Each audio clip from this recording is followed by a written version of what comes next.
Let's try one. And so another year ends, and if I do say so myself, it ends on a note of serious uncertainty for Hollywood. Attendance is down, more movies than ever are tanking, and even franchises that have been unbeatable in the past, such as the MCU and Avatar series, are taking a beating at the box office. With Netflix on the cusp of making their deal for Warner Brothers go through, theatrical exhibition has become an increasingly endangered part of moviegoing. Yet, as bad of a year as this may have been for Hollywood, there were still movies that cut through and made an impact with audiences.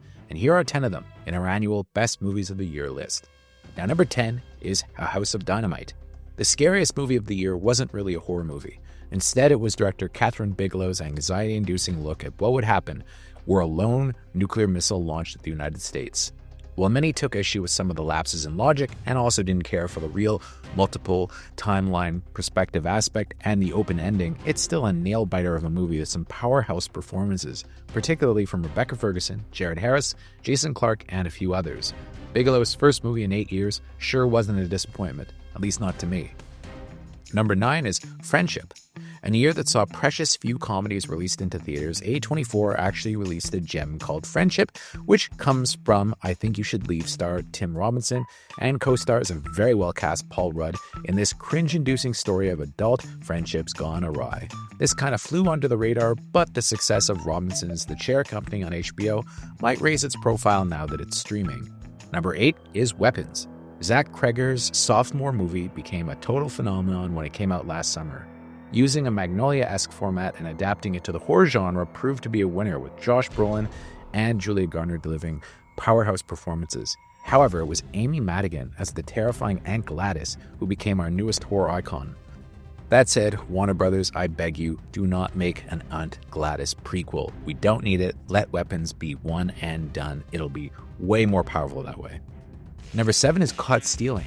It's ironic that Darren Aronofsky's most commercial movie ever turned out to be one of his biggest flops, but don't let that dissuade you from checking out this homage to 90s crime flicks now that it's streaming. It stars an expertly cast Austin Butler as a former ballplayer turned bartender who winds up in terrible trouble with some very dangerous people thanks to his idiotic neighbor, a punk rocker played by Matt Smith. This one is brutal at times, with a shocking twist about half hour in, really dividing audiences. Number 6 is F1. In terms of a big screen experience, F1 the movie can't be beat. Brad Pitt once again proves why he's a movie star in Joseph Kosinski's kick-ass follow-up to Top Gun Maverick, with it the most immersive racing movie ever made. My only caveat is that this movie begs to be seen on a big screen, so those of you watching at home, no matter how great your home theaters might be, will not get the full effect, as this thing was dazzling in IMAX. Number 5, Train Dreams. Clint Betley's quiet, meditative story of a logger living in the early 20th century turned out to be a real sleeper right off its Sundance debut. It was bought by Netflix, and it's turned out to be the one movie they put out this year that really seems like one that will walk away with some major awards. Joel Edgerton delivers what I think is a career best performance, and of all the movies that I reviewed this year, this is probably the one that I heard the most from readers about, as people, even those who didn't think that they would like it, when they checked it out, actually thought it was a real gem and appreciated getting some attention put on it. Number 4 is Sentimental Value. Joaquin Trier's latest is one of the most powerful films of the year, zeroing in on the frayed relationship between an art house director, played by Stellan Skarsgård, and the 2 daughters he's kind of neglected over the years. Yet as serious a movie as this is, it also has some huge laughs.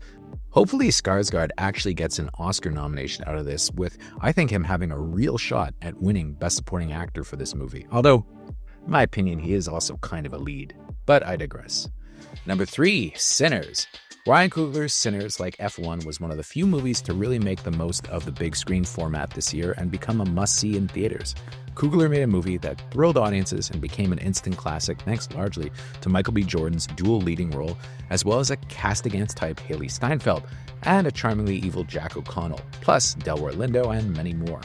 Heck, even before the vampires showed up in this movie's second half, I was loving Sinners, with Coogler effortlessly creating a real sense of atmosphere and family. It's not a perfect movie, as some have claimed, as there are some really silly parts, but I also doubt that any other movie this year was as purely entertaining as this one. Number 2 is One Battle After Another. Paul Thomas Anderson's film has become one of the year's big water cooler movies, with it launching 1,000 think pieces over its perceived politics. All that aside, the craft behind it is thrilling, with Anderson using the VistaVision 35mm process to dazzle his audience, while Leonardo DiCaprio, Sean Penn, Benicio del Toro, Teyana Taylor, and Chase Infinity deliver some of the year's best performances. But that said, number one is Marty Supreme. If there's anyone out there that still doubts that Timothée Chalamet is one of the greatest actors of his generation, they need to see this movie.